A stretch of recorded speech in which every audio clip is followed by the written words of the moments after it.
District reporter Rawalpindi doctor Syed Sabir علی کی report کے مطابق واک اینڈ کی معروف کاروباری شخصیت زاہد میڈیکوز نواب آباد کے آنر زاہد قریشی کے فرزند ڈاکٹر ارسلان قریشی رشتہ ازدواج میں منسلک ہو گئے۔ ان کا نکاح محمد اسماعیل کی دختر سے سادگی و وقار کے ساتھ واک کینٹ میں انجام پایا، جبکہ دعوت ولیمہ کی پروقار اور شاندار تقریب P O F guest house Wah Cantt میں منعقد ہوئی، جس میں سیاسی، سماجی، مذہبی اور کاروباری حلقوں کی ممتاز شخصیات نے شرکت کی۔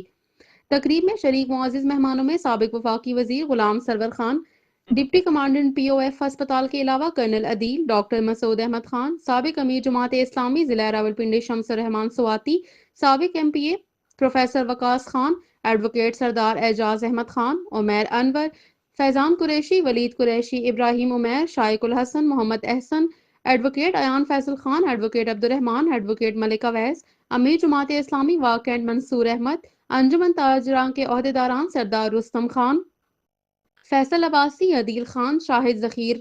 Minhas, Raja Habib Urrehman, general secretary Rizwan Qamar, Hafiz Sajid, Muhammad Nadeem, Muhammad رامیل، Muhammad Rizwan, Faisal Mahmood Khan, Muhammad Ashraf, Imran Bani, Asif Siddiqui, Nadeem, chief editor Nawae Taxila doctor Syed Sabir Ali, Syed Umair Ali, Syed Ubaid Sabir, Muhammad Mubeen of Islamabad, Latif Adil of Rawalpindi, Mirza Sulaiman Baig, Mirza Mehmood Baig, Ahmed Hassan of England, Muhammad Mubeen of Karachi,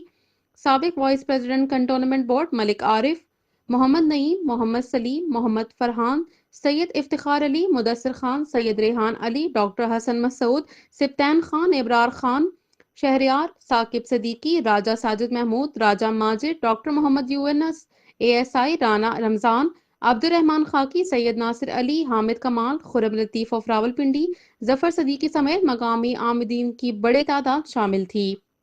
دعوت ولیمہ کا اجتماع ایک بڑے سیاسی اور سماجی اجتماع کا روپ دھار گیا، جہاں مہمانوں کا پرتپاک استقبال زاہد قریشی، محمد ارشاد، ڈاکٹر مسعود اور دیگر مہمانوں نے کیا۔ شریک مہمانوں نے نئے جوڑے کے لیے نیک خواہشات کا اظہار کیا اور ڈھیروں دعائوں سے نوازا اور دونوں خاندانوں کو مبارکباد پیش کی۔